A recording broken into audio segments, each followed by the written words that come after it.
She leaves with the conviction that this is freedom finally unshackled from the weight of your presence. At first, it feels like relief. The world seems brighter, filled with new possibilities, new attention, the intoxicating rush of validation from strangers. She mistakes your steady love for monotony, your loyalty for lack of ambition. The early days are a blur of flirty messages, late-night adventures, and the thrill of being pursued by fresh faces. She tells herself this is what she needed all along: excitement, unpredictability, a life unrestrained. But time has a way of stripping illusions bare. The dopamine fades. The new men, once captivating in their novelty, reveal their emptiness. They laugh at her jokes but don't hear her. They fill her nights but leave her mornings hollow. Slowly, the absence of your depth begins to echo. She starts to remember the way you listened, really listened when she spoke. The way your silence wasn't emptiness, but a quiet strength she could lean on. The way your love wasn't loud but certain, like the ground beneath her feet. The freedom she chased starts to feel like a trap. The noise of new attention becomes exhausting. And in the quiet moments when she's alone with her thoughts, she catches herself reaching for a phone that no longer lights up with your name. She wonders if you miss her. She wonders if you've moved on. The curiosity burns, but pride keeps her from admitting it. Instead, she watches from a distance, your social media, mutual friends, the spaces you once shared. She tells herself she's just checking in, but the truth is simpler. She's starting to realize what she walked away from. And you. You're nowhere to be found in her chaos. You didn't beg. You didn't break. You disappeared into your purpose. And that's the most unsettling thing of all. Because while she's drowning in the shallow end, you've become the ocean vast, untouchable, deeper than she ever imagined. The illusion of freedom cracks. For the first time, she questions whether she was ever really free at Allure. If she simply traded a kingdom for a carnival, the weeks stretch into months. And the absence of you lingers like a shadow she can't shake. At first, she distracts herself, filling her days with new faces. Forced laughter and a curated social media feed that screams happiness. But the nights are quieter, and the silence between the noise grows heavier. She catches herself scrolling through old photos, pausing at the ones where your arms wrapped around her, your smile genuine and unguarded. The new men in her life don't look at her like that. Their compliments feel rehearsed, their affection transactional. They don't know the way she takes her coffee or the childhood fears she only shared with you. A song plays in a crowded room. Suddenly she's back in your car, singing off-key with the windows down. A scent, a phrase, a place you once frequented. Together, each one a landmine of memory she didn't see coming. She tells herself it's just nostalgia, that everyone romanticizes the past. But deeper down, she knows it's more than that.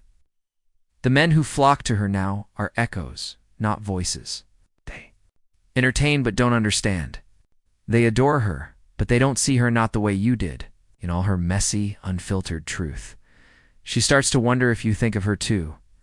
Does your chest tighten when you pass your old favorite restaurant? Do you still sleep on the same side of the bed? The curiosity gnaws at her, but pride keeps her from reaching out. Instead, she tests the waters alike on your post, a fleeting comment, anything to gauge if you're still within reach. She watches your stories, analyzing every frame for hints of your life without her. Is that a new shirt? Who took that photo? Of you? Her ego clings to the hope that you're still stuck in the same place, pining, waiting. But then she hears it through the grapevine. You're thriving. The gym, the promotions, the quiet confidence that comes from rebuilding yourself. The realization hits like a gut punch. Asterisk, you didn't just move on. You leveled up. Asterisk, and for the first time, a chilling thought creeps in. What if she wasn't the one who walked away? What if she was the one left behind? The unraveling begins in quiet moments, when the distractions fade and reality seeps through the cracks.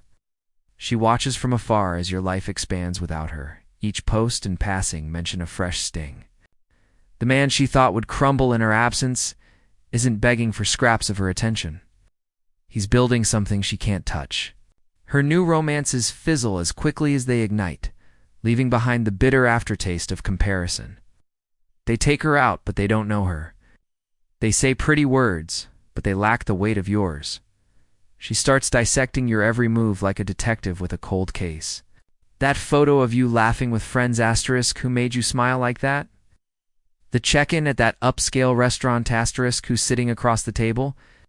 Her imagination spirals, painting scenarios where you've replaced her effortlessly. The worst part? You're not even trying to make her jealous. Your indifference is organic, unperformative. You're not the villain in her story. You're the protagonist of your own, and she's been written out. Pride wars with desperation. She crafts accidental messages asterisk, oops, wrong number, asterisk just to crack the door open. She bumps into you coincidentally at places you used to. Frequent together, dressed just right to remind you of what you lost. But when she looks into your eyes, she finds no lingering heat, no unfinished business, just polite detachment. The realization dawns. You're not playing hard to get. You're gone. The final blow comes when mutual friends mention your name, casually asterisk. Did you hear he's dating someone? Asterisk hand. Her world tilts. Not because she wants you back, but because she could have. The power she thought she held was an illusion. You didn't wait for her to change her mind. You changed yourself. And now, as she stares at the ghost of what you two were, the truth is inescapable. She didn't lose you when she left.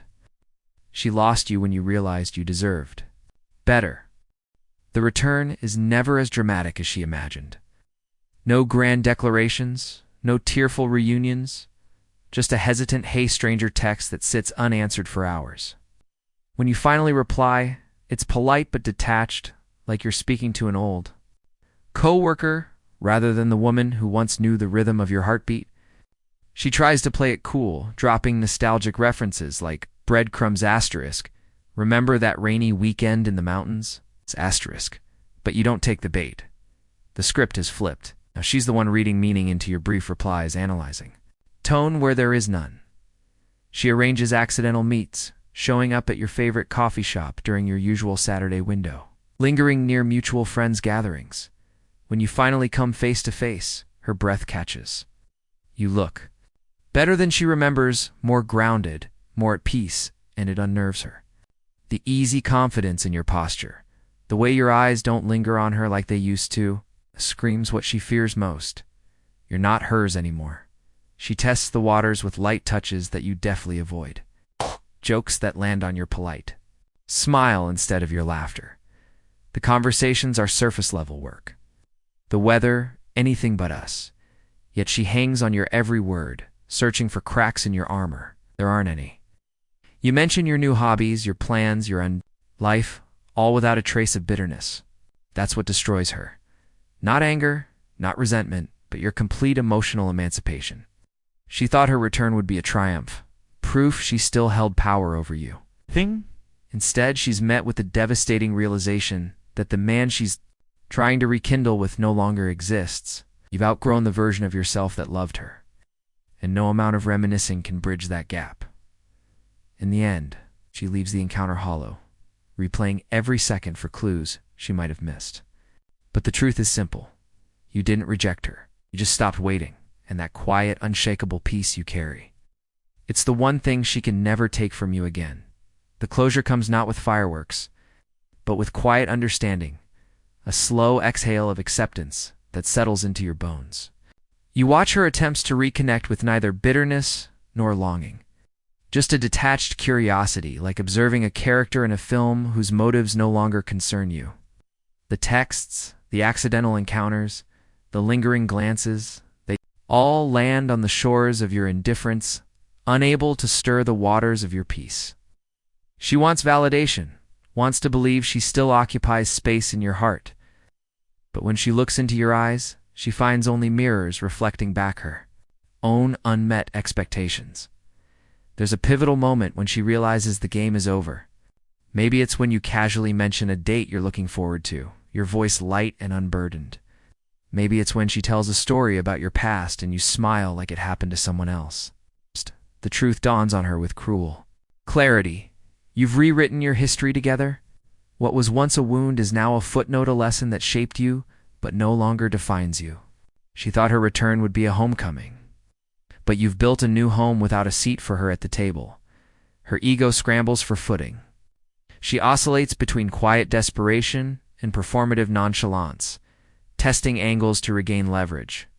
Subtle digs about your new life seems like you've changed. Faux-concerned questions, are you really happy? Even half-hearted apologies all, designed to provoke a reaction. But you respond with the calm of a man who's already mourned what was lost. Every attempt to rattle you only underscores her dwindling power. The dynamic is clear now. She's the one seeking closure from the very person she thought she'd discarded. In the end, she tells herself a story to soften the blow. That you were never right for her. That she's better off. But in unguarded moments, the truth will whisper through. She didn't just lose. She lost the version of herself that you loved. The woman who was soft in your arms, vulnerable. In your presence, certain in your devotion. That version of her exists only in the past tense now, fossilized in memories she can't revisit without regret. Meanwhile, you've become someone she no longer recognizes, someone who doesn't need her, doesn't resent her, doesn't think of her unless she forces her way into your orbit. The final act plays out not with drama, but with silence. The texts taper off, the bump-ins cease. She stops watching your stories. It's over not because you declared it, but because your absence became louder than her pride. And when she's alone with her thoughts, she confronts the irony. The man she thought would wait forever was the one who taught her. What forever really feels like an expanse of time, where she's no longer relevant, didn't just move on. You upgraded, and the hardest pill for her to swallow. You did it without making her the villain. You simply outgrew the need for her altogether. That's the true closure, not a confrontation. It's not a final goodbye, but the quiet realization that the story has already ended. The last page was turned without her noticing. And now you're already writing a new one.